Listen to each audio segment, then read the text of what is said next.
Hello and welcome to another episode of Spectrum Drama, where we take a look at the hottest posts on Spectrum for the week and give our opinions on them. So don't forget that for the entirety of the month of June, we are giving away 3 Tumble Ranger bikes.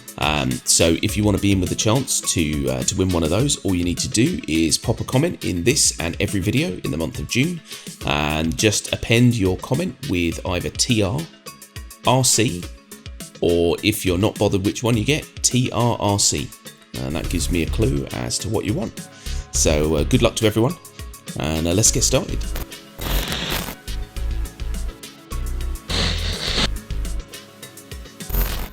Okay, so first up we've got a post from the Transporter Grease Monkey, and it says, Lumberyard CryEngine, not suitable for multiplayer. And the short version of this is basically Amazon have come out and said that the Lumberyard engine is not really built for multiplayer games. And unfortunately Star Citizen is built on that engine, so it's a little bit worrying. Now, you know, there are a lot of engines out there that weren't really designed for multiplayer, but have evolved over time to, you know, handle multiplayer games. So I mean, it's not really, it's not that scary at the minute, but it is worrying. There is talk of, you know, layoffs and you know, stopping development on it and things like that, which I don't know, it seems a bit worrying. But the Lumberyard CryEngine is kind of built on AWS and stuff like that, which is very clever tech. So I don't know, I can't see it being the end of Star Citizen. I'm pretty confident that something can be done, but it is worrying to think that, you know, this could literally be a game built on crumbling foundations. You know, it's scary. Yeah, the CryEngine itself was built for single player games. Everyone knows that. Yeah. A few games have kind of hybrided it into multiplayer, like Far Cry. Does have some multiplayer aspects. The biggest problem is that when you get like what CIG are trying to do with like thousands of people on the server mesh rather, that might be a problem. Obviously we don't know that yet because the game's not that far along, but it could be a consideration. The other part of this is that the CIG have kind of adapted Lumberyard into kind of like their own engine now, called Star Engine, I think they called it, because it is heavily modified now. And they've been looking at this for a good couple of years, getting the multiplayer in. I don't think it's anything too concerning just yet, but it's it doesn't shine a good light on the engine itself. Yeah, definitely. I think that you touched on a really good point there, which is, you know, that they have heavily modified the engine and they have kind of made it their own. And that's one of the awesome things about the back end of Amazon, is that it's very modular, and you know, AWS type setups are used everywhere, you know, for everything. I can't see, they've got a lot of foresight, CIG, so I can't really see them choosing a system that couldn't cater for what they want, because it would be, I mean, it would cripple them if they had to now, after all this time, change to a new engine or build their own. So yeah, I think maybe it's it might be part scaremongering, you know, but also there is some elements, like you said, of truth to it, you know. But yeah, I can't see them. I can't see them picking a dead horse, so to speak. No, they must have put a lot of research in and be fairly confident that they can do what they want to do in this engine to sort of start work on it. They're not going to throw away years of development now. I bloody well hope they're not going to do that. This mainly came around because Amazon announced a few games that they were going to release.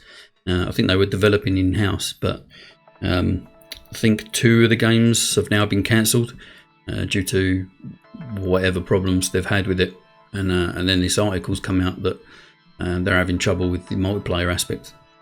Yeah, I think that's the problem as well, is that you've kind of it's 2 + 2 = 7 here, because, you know, the Lumberyard, the CryEngine, fair enough. In its virgin state, doesn't work for what the games that Amazon want to release. But like you said, this has been heavily modified and kind of molded into something that works for Star Citizen. And so I think that it's kind of, people are maybe sort of taking an issue that maybe won't affect Star Citizen and kind of lumping it all together. It creates that kind of drama, and obviously we need drama for our Spectrum drama, but I'm not super worried. I must admit. Cool. So next up, we've got a post from Dome, and it says Origin screenshot contest. My opinion. So basically, the long and short of this is there's obviously all these screenshot competitions that CIG do, pretty frequently.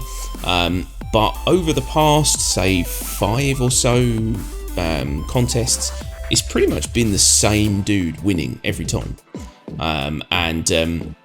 They've even pointed out that like the most recent win of his isn't really even his best work. You know what I mean? And they really need to widen the net a little bit to sort of give other people a chance to win. And they've put a couple of improvements that you could do. Like for example, I don't know if this is mean or not, but preventing someone from being able to either participate or at least win in the next 1 or 2 competitions, just to give other people equal chance to win. Maybe clearing up the rules, because there's been some use of bugs to get the screenshots, which I think is kind of violating the rules, but it's not super clear. And maybe they need to update the criteria to win, so that people know exactly what they need to get in order to win, and not make it so vague. I agree. I don't think that these screenshot contests have ever been really run very well. But then again, I've only tried for one, I think. So what can you do? Yeah, this issue's come up on Twitter a couple of times, and it does seem like it's usually the same people are winning, or within the top 3 anyway. I know the person that they're talking about specifically in this, and he is usually a finalist in any sort of screenshot or video content. His work is really good. There's no denying that. But maybe CIG need to look at giving someone else a try. It's difficult because CIG actually responded to this and said that they just pick based on what is given to them. They don't really look at names. They just pick what's good. And if someone is in the top 3 for the last 5 competitions, then it is because their work is that good. And his work is good. There's no denying it. But should they kind of pass over him every now and again to give other people a try? I don't know. That's up to each person's individual kind of prerogative, I guess. He's got he must have a long list of ships by now. That's all I'm going to say. Yeah, definitely. It's a real grey area, because I've had this same feeling when we do our giveaways, because it's never come up yet, but it's bound to eventually. We do it on comments, and the more you comment, the more chance you have of winning. And obviously we have people who are regular commenters, and so there is going to be a point at some point in the future where someone wins, and then maybe even the next month they win again. And I think it would be a terrible thing to basically say, oh well, that person won last time, so we'll gloss over the fact that they did actually win, and we'll give it to the runner-up, because I just think that that's unfair. But again, if that same person's comment was picked 5 times in a row, I'd either have to think about the way that I'm randomising it, you know what I mean, or I'd have to start fudging it a bit, because you do to keep people keen, you do need to give people a chance to win. And if there's one dude who is just epic and wins every time, eventually people are just going to go, well, there's not really any point, is there? Basically, yeah, that's where we are now. A lot of people are saying, why bother? You take the time to do these screenshots, and make them as good looking as you can. But what's the point if someone else is basically already won it? And that point about the fact that the first winner clearly used a bug to get his ship into the position of where he took the screenshot, that's, I don't think that you should only be able to take a screenshot if it is something that the game allows, and a bug is not something the game is supposed to allow. And I just think that is cheating as far as I'm concerned. Yeah, it kind of is. The picture they're talking about, they got a 300i, I believe it was. When you come down the lift from the Habs in ArcCorp, and there's that sort of pavilion with a couple of shops, they got a 300i down there, kind of looking at someone coming out of the Hab area. The picture looked amazing, but as soon as you look at it, you think, yeah, that's not right, that's bugged. Yeah, I mean, that takes all the rules of the game, not necessarily the competition, but all the rules of the world and the game in general, and breaks them. And you think, well, anyone could do that. I mean, we've got ourselves into some silly places, and we could easily get an amazing screenshot. But in fact, the other day I fell through a lift, and I had a view of ArcCorp I've never seen before. I was kind of inside a wall, and it was all invisible, and I could actually see like through walls. So it was like an open plan ArcCorp. It was amazing. But it would have been cheating to take a screenshot and go, look what I've created, because it's a bug. Yeah. So yeah, I don't agree that that this, it feels a little bit favoritism. And like you said, yes, if you are that good, you are gonna, it's like being the number one at running. You are generally gonna be coming first or second most times because you're the best. But I think that this needs to be a little bit more subjective as to what is the best when it comes to screenshots, because it's art. Okay, so next up we've got a post from Malagos, and it says Arena Commander is 5 years old. So basically it's quite a long post, there's a lot to read, but it is really, really interesting. Basically what he's doing is he's breaking down kind of the shortfalls of Arena Commander, because Arena Commander is now really old, and the PU combat has come a long way, and it feels like Arena Commander's kind of been left in the dark really when it comes to upgrades and just generally making it feel fresh. And there's a lot of options, a lot of things. I'll throw out a couple. I mean, there's some things here with like for example the ability to use all ships so you can test them and play with them and stuff. That used to be a thing, I think, but now it's not. And one which really bugged me, and I agree with this, is the 3D tracking arrow that they use on the HUD to show where your enemy is. And there are points where you actually can't see it; it disappears, and it's a bit daft. So it's little things like that which I think would just make the playability better.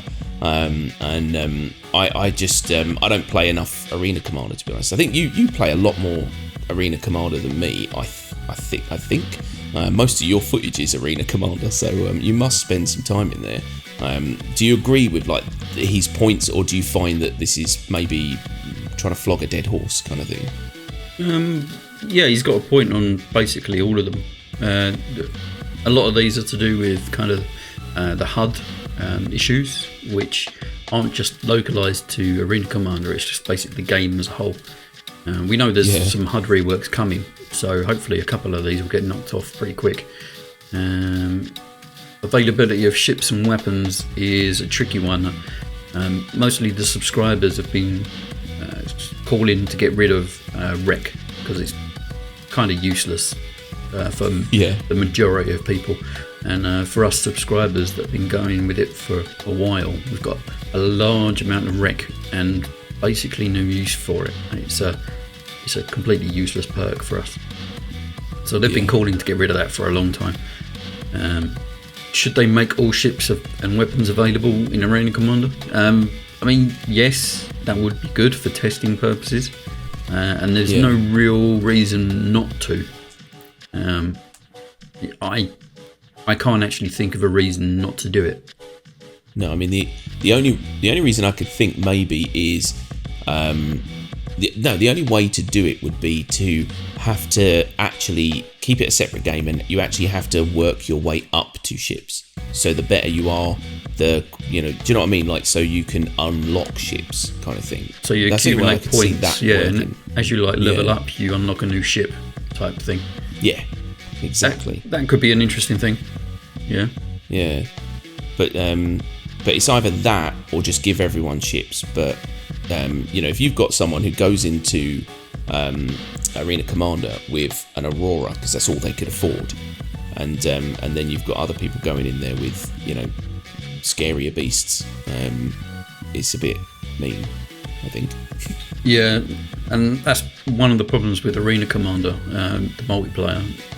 There's a whole leaderboard tied to the PvP Arena Commander, but what you usually find is that the people with better skills and better ships just basically prey on noobs, aka anyone in an Aurora, just to get points. Yeah. Their primary target instantly.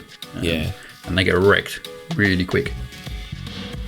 Yeah, and it's mean as well because, you know, in any real fight, you know, you'd aim to take down the most dangerous opponent first, so that they're not shooting you while you trying to clear up Auroras. But the fact that they just kind of ignore that, they're just like, I just want to kill these easy targets, is just noob farming. It's mean.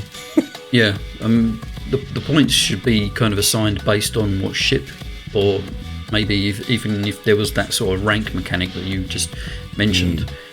So, you know, the higher rank the opponent and the better the ship they've got, you get more points. So the noobs with an Aurora, they get, you get like 2 points for it. There's no, it's not worth your time until later, sort of thing. Definitely. Yeah. See, 2 awesome ideas that they could implement, I'm sure, reasonably easy to make that game a lot more well balanced, basically. Yeah. And don't get us wrong, there is nothing wrong with being a noob in space combat in Star Citizen, because, you know, we're kind of like that as well. I'm a super noob. You've seen, I mean, everyone here who's ever watched a stream has seen me combat fly. It's not a pretty thing to watch. So I'm definitely a noob. But I'm a happy noob, and that's why I don't go multiplayer in Arena Commander, because I'll become a very angry noob. Super angry noob. But yeah, I like Arena Commander, and it's a cool idea, but I think it is a bit outdated now, and I think they do need to update it to kind of make it a little bit more current and a little bit more interesting. And again, not just a place to farm kills. Basically, it will just make it much more enjoyable. Yeah. We know there was talk last year that CIG were going to put a team together to kind of focus on Arena Commander and Star Marine, but we haven't heard any updates about that yet, so don't know where they're going with it just yet. Yeah, pie in the sky as is usual. Yeah. Cool. So last up, we've got a post from Ukiah, Oregon, and it says, "Rally to save Port Olisar. Reasons: first space station, first starting location, first hab, first kiosk, nostalgia, historical meaning, tourism."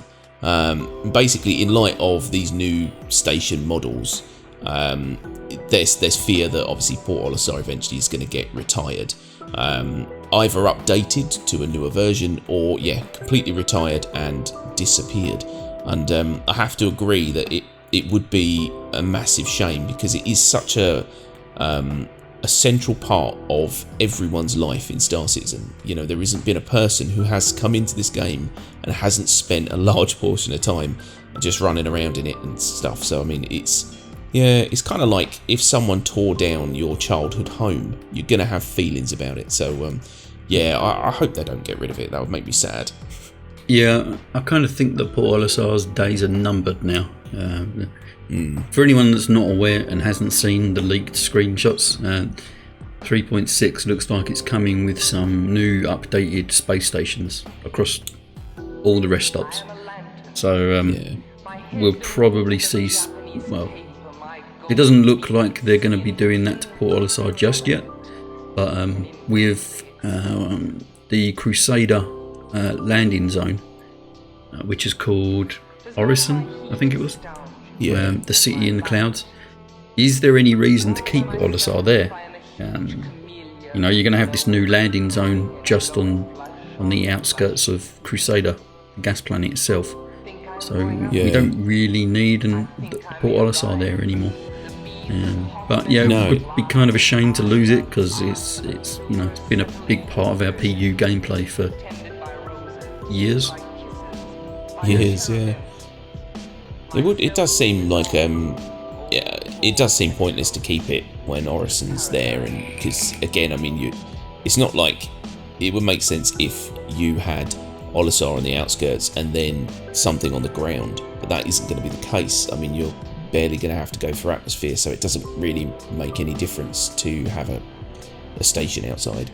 But what I think would be awesome, and it is mentioned in the comments, so I won't take credit for this, but it's a brilliant idea, is to take Port Olisar, put it somewhere, maybe don't even tell us, just put it somewhere, and make it dilapidated and decommissioned and run down, and then people can go and find it and explore it. And it'd be like people from the future finding Olisar in like 1,000 years and going, oh, people used to live on these things? Yeah. That'd be awesome. Yeah, you definitely got potential to use it for some sort of, dodgy deal, illegal mission running, whatever. Could be like a drug dealer's den or whatever. But yeah, you could definitely use it for something. You don't necessarily have to just wipe it from existence. And it doesn't even look dated or anything. It still looks like a cool place. So I hope they do keep it somewhere. That's my hope. I want to see it like in the dark of a moon somewhere with a load of dodgy people flying around it. Okay, so there you have it. That's our post for the week. We hope you like them, and we hope you find them informative. Don't forget, if you did like them, then leave us a like, and don't forget to subscribe for more Star Citizen content. And get commenting for your chance to win one of those awesome Tumble Ranger bikes, because why wouldn't you? And that's pretty much it for us. So thanks very much everyone for watching, and we will see you next week. Bye bye. Bye bye.